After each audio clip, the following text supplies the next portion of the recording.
안녕하세요. 양신TV 거대고양이 양신 나항식 수의사입니다. 오늘은 저희가 양신의 꿀팁 코너를 준비했는데요. 양신의 꿀팁 코너의 특징이 뭐냐면은 바로 제가 평상시에 진료 그리스 고양이 병원에서 일을 안 하냐는 얘기를 최근에 몇 번 들었는데 일을 안 하지 않고 수목금토 열심히 일을 하고 있어요. 보통 진료실이나 제가 일상에서 만나는 이제 애묘인분들, 고양이 키우시는 분들이 많이 질문하는 것들을 조금 생각하고 있다가 주제를 좀 골라가지고 얘기를 하는 코너기는 합니다. 오늘 얘기해드릴 게 바로 되게 좀 핫한 이야기일 수도 있어요. 새로 고양이를 입양하거나 고양이가 생활하고 있더라도 이 부분에 대해서 좀 명확하게 조금 잘 모르시는 것 같아서 바로 오늘 준비한 양신의 꿀팁, 고양이 추루 도대체 하루에 몇 개까지 주는 게 맞을까? 입니다.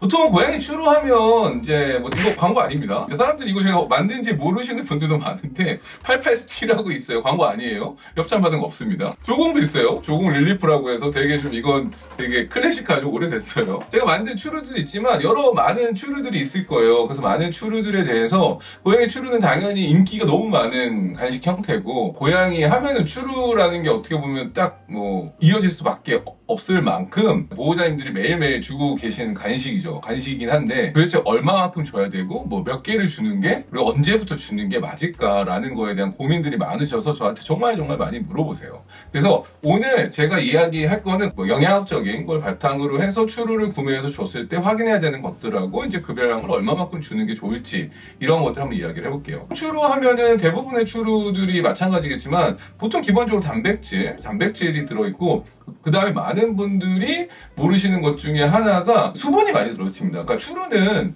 다른 건사료하고 다른 게, 건사료, 습식사료 그냥 간식이라고 할게요. 그러면 대부분의 습식사료는 70에서 80%는 물이에요. 예를 들어서 지금 제가 손에 들고 있는 이 추루만 하더라도 대략 이게 8g?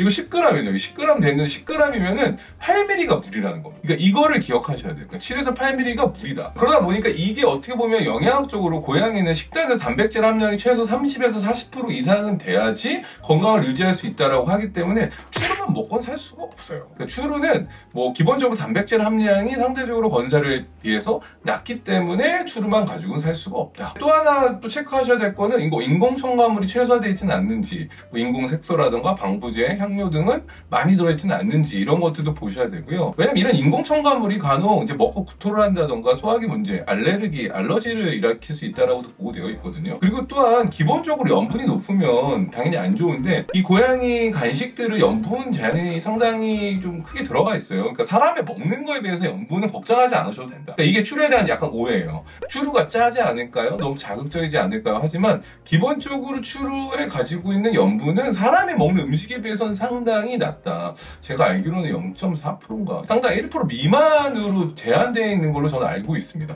근데 사람이 먹는 김치, 사람이 먹는 음식 엄청 짤 겁니다. 그리고 기본적으로 제가 영양제 얘기도 나중에 한번 할 텐데, 저도 여기 보면은 이제 뭐 88스틱이라고 해서 장, 이뮨, 그 다음에 뭐 릴리프라고 해서 당연히 이제 안정이 되는 이런 것들이 들어가 있긴 해요. 하지만 기본적으로 영양제는 영양제로서 역할을 하는 거를 주시는 게 제일 추천되고요. 이 이야기는 나중에 한번 또 찍어서 얘기를 할게요. 이거는 그냥 추루는 기호성의 음식이기 때문에 잘 먹으면, 잘 먹기 때문에 거기에 되도록이면 한 스푼, 두 스푼 정도 영양적인 성분들을 보완한다면은 그것도 도움이 된다라는 성분에서 약간은 조금 보조적인 역할을 하는 거지, 우리가 생각하는 진짜 영양제 먹는 거라고 생각해서 이거를 생각하시면 안 된다라는 거죠.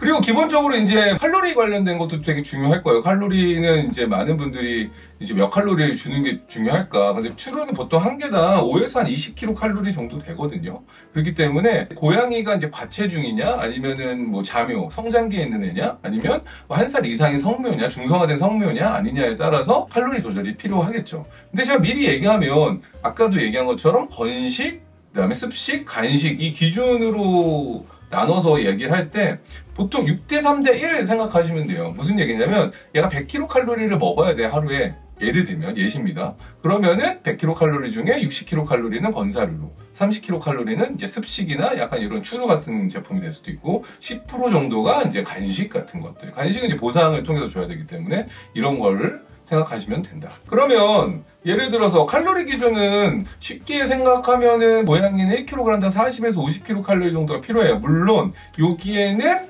보존값이라는 게 있습니다. 왜냐하면 제가 예전에도 고양이 사료 계산법을 한번 올린 적이 있어요. 그거 한번 참고하시면 좀 더 정확하게 알 수가 있는데, 기본적으로 고양이가 평균적으로는 1kg당 40에서 50kcal이고, 그냥 평균적으로 고양이가 40에서 6kg니까 4kg의 고양이 기준이면 대략 200kcal 정도가 하루에 필요한 열량이라고 할게요. 그러면 추루는 간식이잖아요. 어떻게 보면 습식하고 완전 다른 거니까 대략 이것도 이제 10% 내로 제한되는 경우가 많다라는 거죠. 그러니까 200kcal니까 대략 한 20kcal 정도 먹을 수 있다라는 거예요.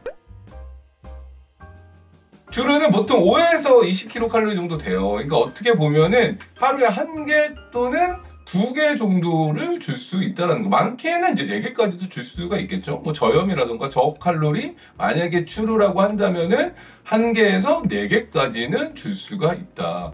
예전 정말 한 4, 5년 전에 그래서 조우재 소장이 나와서 추루 몇 개까지 줘도 돼요라는 얘기 한번 라이브에서 한 적이 있어요. 그렇기 때문에 그때도 아마 5개 정도 괜찮지 않나라고 얘기를 했거든요. 근데 아마 그거는 칼로리가 좀 낮은 기준의 추루라고 했을 때 그 정도 줄 수 있다라는 거고, 제가 봤을 때는 하루에 한 2개 정도면은 아프지 않은 애들, 그리고 이제 활동적인 고양이에서는 성장기에 있는 1살, 뭐 성면대 중성화 돼 있고 이런 친구들한테는 하루 2개까지 줄 수 있지 않을까라는 게 제 생각이고요. 그 다음에 이제 혹시 건강 문제가 있는 애들, 뭐 신장병이 있다던가 아니면 심장 문제가 있다던가 이런 친구들을 철저하게 제한식을 해야 되냐? 또 그렇지는 않거든요. 물론 당연히 염분이나 이 단백질 관련돼서 좀 고려를 해서 정할 수 있겠지만 엄격하게 완전히 제한을 할 필요는 저는 없다라고도 생각을 하고요. 대신에 이제 담당 수의사 선생님하고 상담을 하고 적정한 양을 1개 정도는 좀 줄지, 뭐 나눠서 줄지는 좀 급여를 해보는 게 좋지 않을까 싶어요. 많은 분들이 이제 추루탕이라고 해서 추루를 이제 물에 희석해서 음수량이 적은 애들한테 주는 경우도 있는데, 뭐 저는 그건 나쁘지 않다라고 봅니다. 결론적으로 정리를 하자면 대부분의 이제 추루의 경우에는 보통 간식의 기준으로 보시면 된다. 왜냐면은 대부분 10g 기준으로 물의 함량이 70에서 80%, 7ml에서 8ml 정도 들어있기 때문에 수분을 보충하는 수준의 보통은 간식이라고 보시면 되고요. 그렇기 때문에 고열량이라던가 이렇지 않으니까 좀 더 마음 편하게 추루를 주시는 게 좋지 않을까 싶어요. 왜냐면 저한테 이런 질문 하시는 분들은 대부분 추루에 대해 되게 엄격하신 분들이 많아요. 우리가 일주일에 1개 줘요. 아니면 3일에 1개 줘요. 약간 뭔가 진짜 내가 막 특별한 날에만 추루를 많이 먹으면 큰일 나는 것처럼. 그렇기 때문에 보통 이러한 추루들이 영양적인 성분이 보조적으로 들어있지만 그거를 완전히 대체할 수는 없고요. 마찬가지로 뭐 면역력을 높이기 위해서는 면역력을 높일 수 있는 아예 영양제를 따로 급여하는 게 되게 좋고, 요건 추루와 함께 같이 들어가 있는 보조적인 성분으로 생각을 하시면 좋을 것 같다. 마찬가지예요. 저희가 이제 릴리프의 경우에도 요게도 당연히 이제 완전 우리가 병원에 오기 전에 먹을 수 있는 신경 안정제 같은 약이 들어있지는 않습니다. 그러니까 보조적인 역할을 드리고 추루기 때문에 이게 도움이 된다라는 정도로 이해하시면 좋을 것 같아요. 오늘 양신의 꿀팁, 많은 분들이 우리 고양이 추루 하루에 몇 개 줘야 돼요? 라는 질문에 대해서 한번 준비해봤는데요.